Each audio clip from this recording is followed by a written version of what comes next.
जय गुरु जी संगत जी, मेरे यूट्यूब चैनल गुरु जी 13 ब्लेसिंग पर आपका हार्दिक स्वागत है। जय गुरु जी, शुक्राना गुरु जी, आप सभी साथ संगत जी को जय गुरु जी आप सभी पर मेहर बनाए रखें, सर्वदा भला सर्वदा भला। संगत जी, मैं आशा करती हूँ कि आप सभी स्वस्थ और मस्त होंगे। संगत जी, जैसे कि मैं डेली आपके साथ गुरु जी की डिवाइन बुक दिव्य आभा के सत्संग शेयर कर रही हूँ, अब उसी कड़ी को आगे बढ़ाते हुए जो आज का सत्संग है वो बहुत ही प्यारा सत्संग है।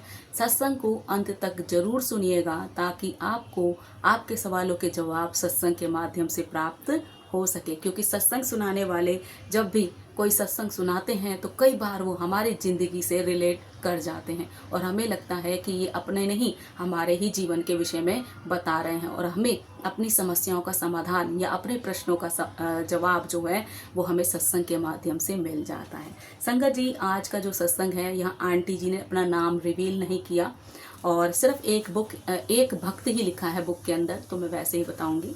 टाइटल जो दिया है संगत जी वो है नम आकाश पर प्रज्वलित सूर्य, कि किस तरीके से एक सूर्य का प्रकाश होता है, उदय होता है सूर्य आकाश में, वैसे ही उनके जीवन में गुरु जी का सूर्य उदय हुआ था।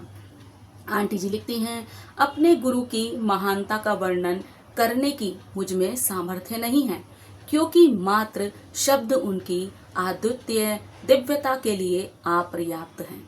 तथापि उनकी आज्ञा से, आदर और प्रेम से भरे हुए कुछ शब्दों में उन्होंने अपनी कृपा से हमें धन्य करा है।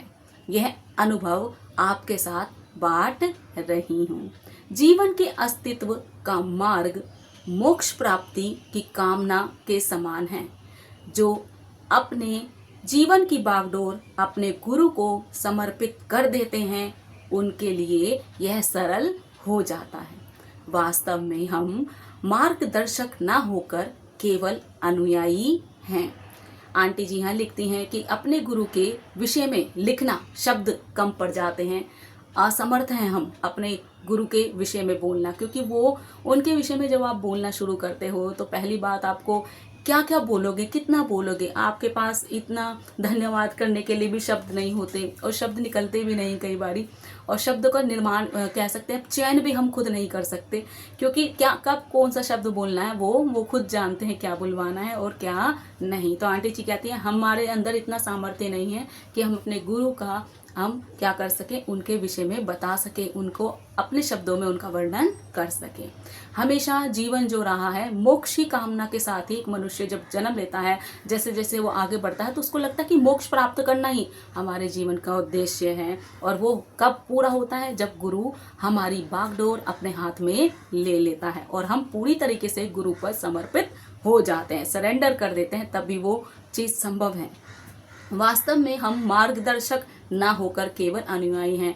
हम क्या हैं, एक पथिक नहीं है, एक रास्ते पर चलने वाले व्यक्ति ही मात्र नहीं है, हम उनके अनुयायी हैं। मतलब हम गुरु जी के फॉलोअर हैं, उनको मानने वाले हैं, उनके पद चिन्हों पर चलने वाले हैं। मैं ये तो नहीं कह सकती संगत जी जो गुरु जी ने तप किया था और इतना उनमें बल था, बलशाली थे और सब कुछ जानते थे, इतने दिव्य दृष्टि के ज्ञाता थे, हम तो कुछ भी नहीं है संगत जी। हम तो सिर्फ उनके बताए हुए मार्ग पर, जो उन्होंने बताया उस पर चलने की कोशिश कर रहे हैं। अभी वहां पर चल भी नहीं पाए, ढंग से चलने की कोशिश कर रहे हैं। मेरा, आंटी जी कहती हैं, मेरा जन्म एक जट सिख परिवार में हुआ था। मेरे परिवार में आनंद, सुख, समृद्धि, शिक्षा और अनुशासन किसी का अभाव नहीं था। अपने बचपन से मैं अपने दादाजी से बहुत प्रभावित रही हूँ, जो हमेशा धर्म, ईश्वर में विश्वास रखते थे। शने शने एक गुरु की महिमा प्राप्त करने का विचार मेरे मन में बस गया। यहाँ आंटी जी कहती हैं कि मैं एक सिख जट परिवार में मैंने जन्म लिया और मुझे किसी चीज़ का कोई अभाव नहीं रहा, ना शिक्षा का, ना पैसे का, ना ही एजुकेशन का, किसी भी चीज़ का कोई अभाव नहीं रहा आंटी जी को। और वो कहती है बहुत अच्छे परिवार में उन्होंने कुल में जन्म लिया था, और सबसे ज़्यादा जो रहा है इनका अटैचमेंट जो रहा है इनका अपने दादाजी के साथ रहा, क्योंकि इनके जो दादाजी थे वो ईश्वर में आस्था रखने वाले थे और धर्म को मानते थे, विश्वास करते थे। अब उनके साथ जब बच्चा रहेगा ऐसे व्यक्ति के साथ में, तो क्या होगा, उसके संस्कार बच्चे में भी आने शुरू हो जाते हैं। क्यों कहा जाता है कि परिवार में जो संस्कार दिए जाते हैं वही बच्चों में डेवलप होते हैं। आगे आंटी जी लिखती हैं, धीरे धीरे शनै मीन्स धीरे धीरे एक गुरु की महिमा प्राप्त करने की जो उनकी अभिलाषा थी वो उनके मन में बस चुकी थी। वो चाहती थी कोई ऐसा गुरु मिले जिसको वो धारण कर सके। आंटी जी लिखती हैं, मेरा विवाह भी एक जट सिख परिवार में हुआ। मेरे पति 3 कन्याओं के बाद परिवार में आए थे। इस कारण उन्हें अत्यधिक स्नेह प्राप्त हुआ और उनकी आदतें बिगड़ गईं। उनकी सब मांगें पूरी कर दी जाती थी। मद्यपान उनकी सबसे बड़ी समस्या थी, जिसके कारण वह परिवार की उपेक्षा करते थे और स्वयं कोई उत्तरदायित्व उठाने को तैयार नहीं थे। आंटी जी कहती हैं, जैसे सिख परिवार में जन्म लिया वैसे ही सिख परिवार में इनका विवाह हो गया, लेकिन वहाँ क्या था, वहाँ उनको बिल्कुल उसका अपोजिट मिला। वो कहती हैं, अपने घर परिवार तो मुझे बहुत अच्छा मिला था, लेकिन जो ससुराल था यहाँ पर दिक्कत क्या आई, जो इनके पति थे वो 3 जो उनकी बड़ी बहनें थी, 3 बहनों के बाद मतलब 3 बेटियों के बाद बेटे का जन्म हुआ था उनके परिवार में, जिनसे इनकी विवाह हुआ था। वो कहती कि वो लाड प्यार में पले थे और जो कुछ भी बात करते थे, बोलते थे, तो सब उनकी बात को स्वीकार कर लेते थे, जिसके कारण वो जिद्दी भी हो गए थे और मद्यपान करना, शराब पीना उनकी आदत बन चुका था। समस्या थी वो उनके अंदर, सबसे बड़ी प्रॉब्लम उनमें यही थी कि वो क्या करते थे, ड्रिंक करते थे, जिसके कारण हमेशा वो परिवार की क्या करते थे, इग्नोर करते थे, अपेक्षा करते थे, फैमिली को इग्नोर कर देते थे और अपने उत्तरदायित्व जो उनके एक पति होने के उत्तरदायित्व में, एक बेटे होने के उत्तरदायित्व में, वो उनसे दूर भागते थे। वो रिस्पॉन्सिबिलिटी नहीं उठाना चाहते थे। हर लड़की का स्वप्न सुखी दाम्पत्य जीवन का होता है और वो कोई अपवाद नहीं है। बिल्कुल फैक्ट लिखा है आंटी जी ने कि हर कोई लड़की जब विवाह करने के जब उसकी आयु हो जाती है और जब उसके माता पिता उसके लिए वर ढूंढते हैं, तो वो कुछ अपने मन में चीज़ें बसा कर जाती है कि मेरा होने वाला ससुराल ऐसा होगा, मेरे पति ऐसे होंगे, मेरे और चीज़ें ऐसे होंगी। स्पेशली वो और चीज़ों के साथ जुड़ी है, लेकिन पीछे तो गई है अपने पति के लिए, क्योंकि पति के साथ गई है, उसके साथ उसका पानी ग्रहण हुआ है। तो जो पति रूप में चुना गया है या चुनी गई है, तो उनका उत्तरदायित्व कुछ ज़्यादा बढ़ जाता है उसके लिए, उस व्यक्ति के लिए। तो कहती कि हमेशा मेरे मन में एक सुखी दाम्पत्य जीवन का सपना था, लेकिन क्या था, अब वो अपवाद नहीं था। ये अपवाद नहीं है कि हम ये सोचने लग जाए कि क्या सोच लिया, लेकिन जो एक लड़की विवाह से पूर्व ऐसी चीज़ें सोच कर ही जाती है कि उसको एक सुखी पारिवारिक कह सकते हैं परिवार मिले, सुखी दाम्पत्य जीवन वो जिए। पर जब परिवार का पालक ही नशे में डूबा रहे, किसी के वश में कुछ नहीं रहता। रोज की छोटी मोटी समस्याएं भी अज्ञेय लगती हैं। कंधों पर परिवार का बोझ और मेरी दुखी अवस्था ने शीघ्र ही मेरा जीवन नर्क बना दिया। यह आंटी जी कहती हैं, जो परिवार का मुखिया है, हेड ऑफ द फैमिली कौन है? अब वही लड़का है ना जिससे शादी करके गई है। भाई उनके फादर हैं, वो तब तक हेड ऑफ द फैमिली, लेकिन उसके बाद परिवार को आगे पढ़ाने का काम, पालन पोषण करने का काम जो हेड ऑफ द फैमिली है वो बेटा बनेगा बाद में। तो कहते हैं जो परिवार को चलाने वाला है वो ही नशे में डूबा रहेगा तो कैसे होगा? कैसे पार ही नहीं हो सकती नैया। लड़की किसको बोलेगी? अपने घर जाकर भी नहीं बोल सकती। अगर बोलेगी तो वो भी परेशान हो जाएंगे पेरेंट्स के, हमने क्या कर दिया क्या नहीं कर दिया। तो यहाँ पर आंटी जी अंदर ही अंदर घुल रही थी। कहते छोटी मोटी समस्याएं तो सभी के जीवन में आती रहती हैं, और लेकिन जो छोटी मोटी समस्याएं थी वो अजय थी। मतलब अजय मतलब कि जिसको जीता जा सके या जीता ना जा सके। कहते वो तो ऐसी परिस्थितियां बन गई थी, उनको कभी कंट्रोल में पा ही नहीं सकते, उन पर कंट्रोल नहीं पाया जा सकता। कंधों पर परिवार का बोझ और मेरी दुखी अवस्था ने शीघ्र ही मेरा जीवन नरक बना दिया। अब रिस्पॉन्सिबिलिटी जो उनके पति हैं वो निभा नहीं रहे, रिस्पॉन्सिबिलिटी आंटी जी के ऊपर आ गई। तो कहते करके दायित्व जो संभाल रही थी वो पूरा, और कहते जो रिस्पॉन्सिबिलिटी इनके कंधों पर आ गई थी उससे वो दुखी रहने लग गई थी। कहते मेरा जीवन अब नर्क बन चुका था।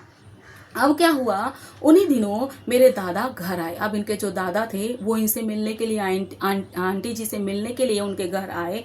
कहती हैं आंटी जी, मेरे अंदर का ठहरा हुआ दुख मानो उसका बांध ही टूट गया। अब क्या था, सबसे ज़्यादा क्लोज ये अपने दादाजी के साथ रही। तो जब दादाजी इनके विवाह के बाद इनसे मिलने के लिए इनके ससुराल में गए, तो कहती हैं कि मैंने जो कंट्रोल किया हुआ था ना सिचुएशन को, जो दुख का पहाड़ था या दुख जो थे वो सारे के सारा जो दुखों का बांध था था वो जो अंदर तक उन्होंने समा के रखा हुआ तो सारा का सारा एकदम फूट गया। कैसे टूट गया? उन्हें विश्वास हो गया कि मेरी सहायता होनी चाहिए। कहते मैंने अपने दादा को सारी बात बताई तो मेरे दादा को भी पूरा विश्वास हो गया कि क्या होगा, बच्चे की सहायता जरूर करनी चाहिए।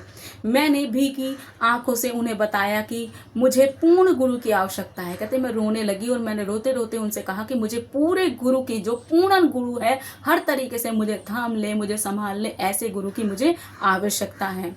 हम अपने नश्वर शरीर और मन के लगातार प्रयत्नों से भी गुरु के पास नहीं पहुंच सकते जब तक हम उनके निर्देशित मार्ग पर चलने को तत्पर नहीं हैं। आंटी जी यहाँ लिखती हैं कि हमारा जो नश्वर शरीर मतलब एक दिन तो इसको खत्म ही होना है, तो नश्वर है ये।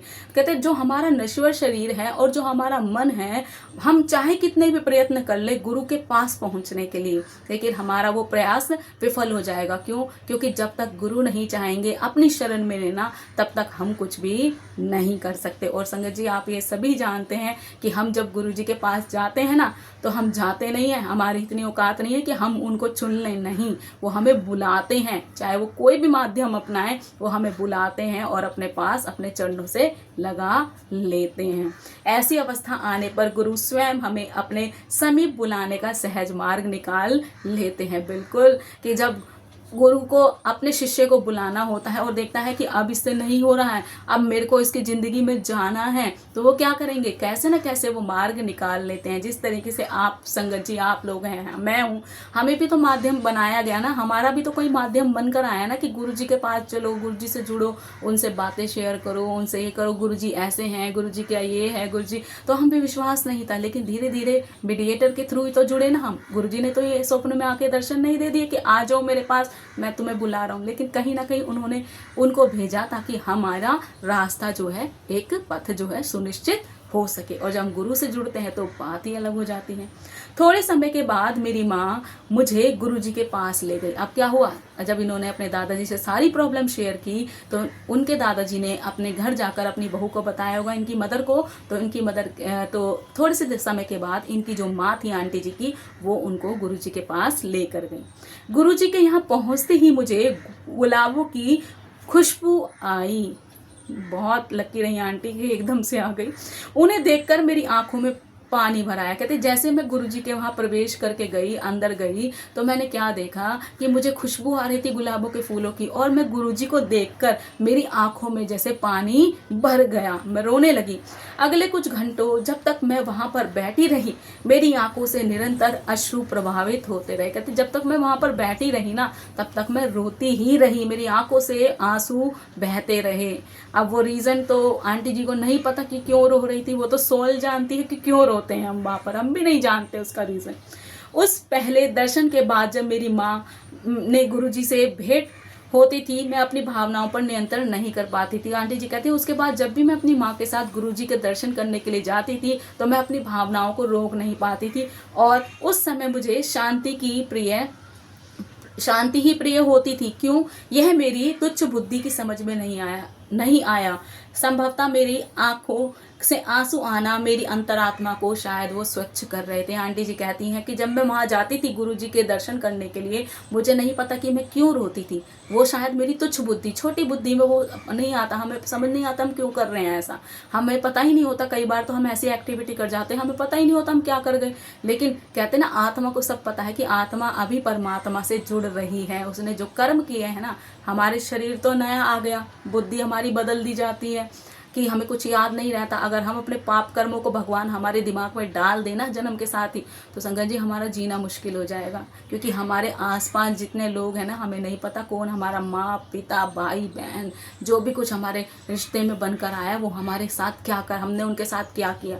अगर भगवान दिखाने लग जाए ना, तो संगत जी हम अपने कर्मों पर रोते रोते बिलक बिलक के मर जाएंगे कि हम इतने पाप कर्म करके आए हैं किसी के साथ, और अभी भी नहीं मान रहे, अभी भी कर ही रहे हैं। संगत जी हम कहाँ मानते हैं।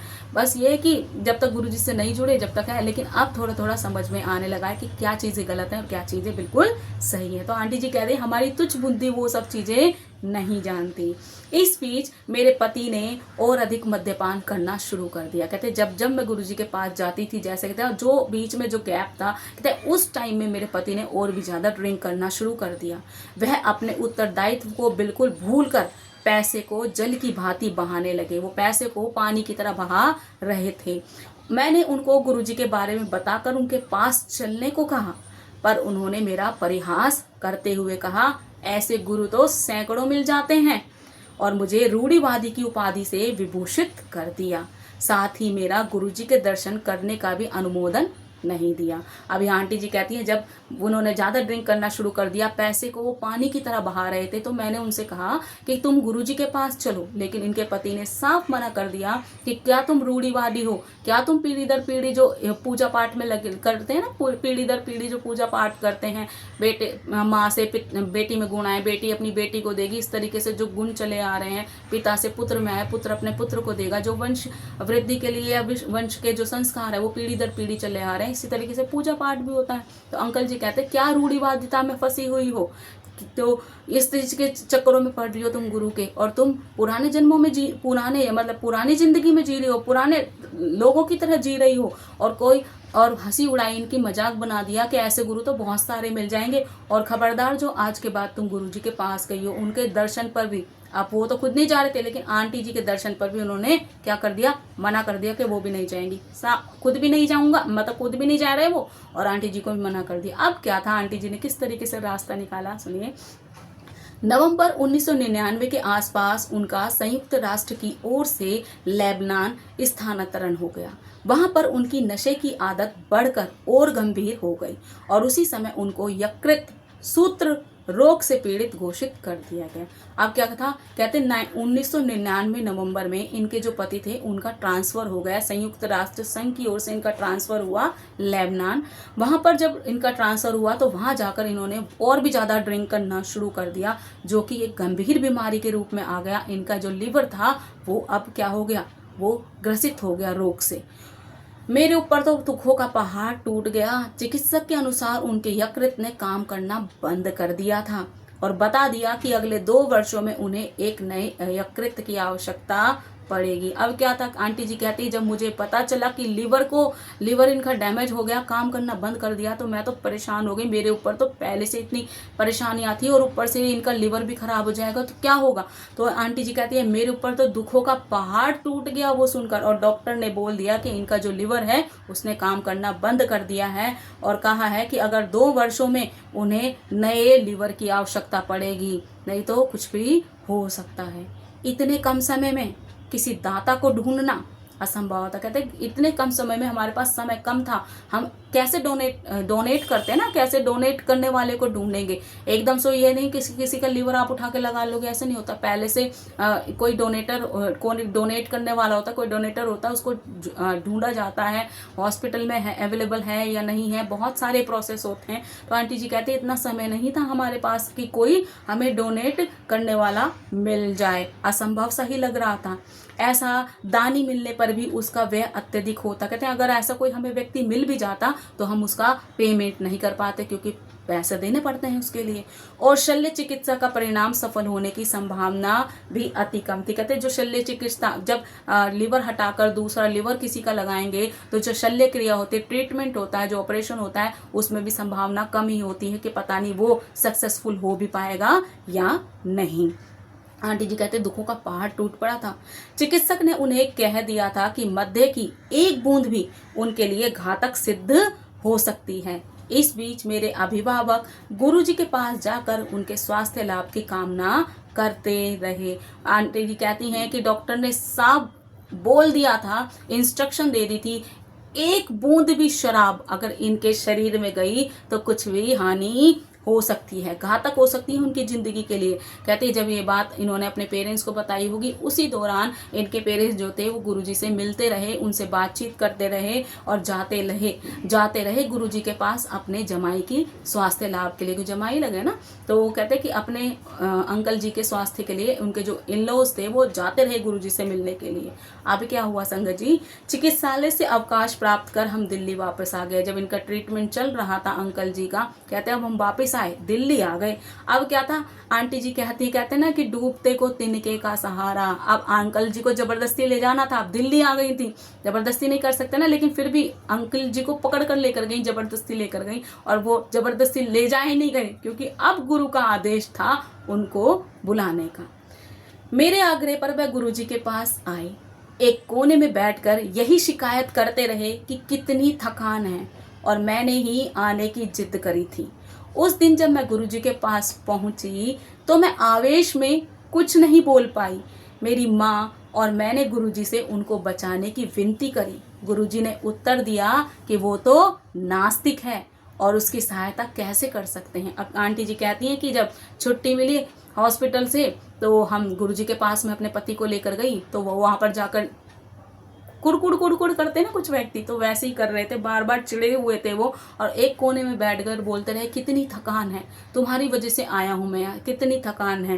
अंकल जी वो ऐसे ही बोलते रहे अंकल जी। तब क्या हुआ कि आंटी जी और उनकी जो मदर हैं वो गुरुजी के पास गई और गुरुजी से उन्होंने निवेदन किया उनको ठीक करने का। तो गुरुजी ने बोला कि उसको वह कैसे ठीक करेंगे, क्योंकि वो तो नास्तिक है, उसकी सहायता कैसे करेंगे, जो नास्तिक है मैं उसकी सहायता कैसे कर दूं। अब क्या था जवाब, गुरुजी जाने क्या था। उसके बाद मैं गुरुजी के पास अब क्या था, अकेली ही जाना शुरू कर दिया आंटी जी ने। आंटी जी कहती हैं उसके बाद मैं गुरुजी के पास अकेली ही जाती रही, क्योंकि मेरे पति मेरे साथ आने को तत्पर नहीं थे, नास्तिक थे। गुरुजी ने पहले ही बोल दिया वो तो नास्तिक है, उसका क्या सहायता करूंगा मैं, और बाद में भी वही हुआ। अब कहती है आंटी जी जब वो मेरे पति साथ में जाने को तैयार नहीं गुरुजी के पास, तो मैं उनको छोड़कर गुरुजी के पास स्वयं ही जाने लगी। एक रात गुरुजी के यहाँ से वापस आने पर मैं गहरी नींद में सो रही थी, जब अचानक जोर से मेरे कमरे में वायु का झोंका आया। भय के कारण मैं बिस्तर पर बैठ गई और आंखें बंद कर प्रार्थना करने लगी। मुझे अंधेरे को चीरते श्वेत प्रकाश का आभास हुआ जो मेरे मस्तक पर आ रहा था। उस श्वेत प्रकाश के मध्य में गुरुजी की आकृति थी। उन्होंने कहा कि वह अब मेरे पति को ठीक करेंगे। अगले 15 से 20 मिनट तक शल्य कक्षों के समान गंध आती रही। उसके बाद जब सब साफ हो गया तो गुरुजी ने कहा कि उन्होंने मेरे पति को स्वस्थ कर दिया है, और उसके बाद मैं सो गई। आंटी जी कहती कि एक दिन जब मैं गुरुजी से मिलकर आई तो उस रात को मैं सो रही थी। अचानक क्या हुआ, हवा इतनी जोर से चली कि हवा का झोंका आया। आंटी जी कहती है मैं एकदम डर कर बैठ गई, बेड पर बैठ गई डर की वजह से, और मेरी आंखें बंद कर ली मैंने। तो मैं क्या देखती हूँ कि उस अंधेरे में को चीरते हुए एक श्वेत प्रकाश, मतलब एक अद्भुत प्रकाश उत्पन्न हुआ, और वो सीधा प्रकाश जो था मेरे मस्तक पर, मेरे माथे पर आ रहा था। और उस श्वेत प्रकाश में मुझे गुरुजी की छवि दिखाई दी कि, और उन्होंने मुझसे कहा कि मैं तुम्हारे पति को ठीक करूंगा। और उसके बाद क्या हुआ, आंटी जी कहती हैं कि 15 से 20 मिनट तक मुझे जैसे शल्य कक्षों में, जैसे ऑपरेशन थिएटर में जो स्मेल आती है, ट्रीटमेंट चलता है, दवाइयाँ चढ़ती हैं, वो कहते हैं वो जो ऐसी स्मेल आती है वैसी स्मेल मेरे घर में 15 से 20 मिनट तक आती रही। और उसके बाद जब वो बिल्कुल समाप्त हो गई, मतलब वो महक आनी या कह सकते हैं दुर्गंध आनी वो खत्म हो गई, तो उसके बाद गुरुजी इनको बोले कि मैंने तुम्हारे पति को बिल्कुल स्वस्थ कर दिया है। जब गुरुजी ने मुझे ये बोला तो उसके बाद मैं सो गई। उस दिन को बीते हुए 6 वर्ष बीत गए हैं, परंतु मेरे पति ने अपनी नशे की आदत बनाए रखी है। मेरे परिवार वाले और मैं विस्मित हैं।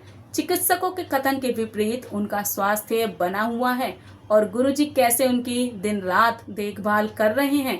मेरे पति भी गुरुजी द्वारा दिए गए जीवन दान के लिए उनके आभारी हैं। यहाँ आंटी जी कहती हैं जब उन्होंने वो देखा था, घटना हुई थी, उसके बाद 6 महीने हो गए और उनके जो पति हैं वो वैसे के वैसे एज इट इज, वो वैसे के वैसे ही ड्रिंक करते हैं। लेकिन कहते हैं कि मेरे परिवार के सदस्य अब आश्चर्यचकित हो गए हैं, यहाँ तक कि डॉक्टर भी हैरान हैं कि डॉक्टरों ने साफ मना कर दिया था कि अगर एक बूंद भी शराब इनके शरीर में गई तो उनको कुछ भी हो सकता है, लेकिन वो तो डेली ड्रिंक करते हैं, और जबकि वो बिल्कुल स्वस्थ हैं।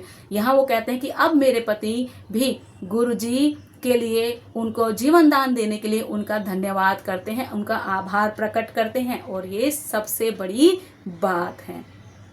इस संसार के समस्त ग्रंथों के अनुसार मनुष्य के जन्म से पूर्व ही उसकी मृत्यु की तिथि निर्धारित हो जाती है और कोई भी उसे एक श्वास अधिक या कम नहीं कर सकता, किंतु उसके कर्मों को समाप्त करने का सामर्थ्य केवल सर्वोच्च सृजनकर्ता के पास है।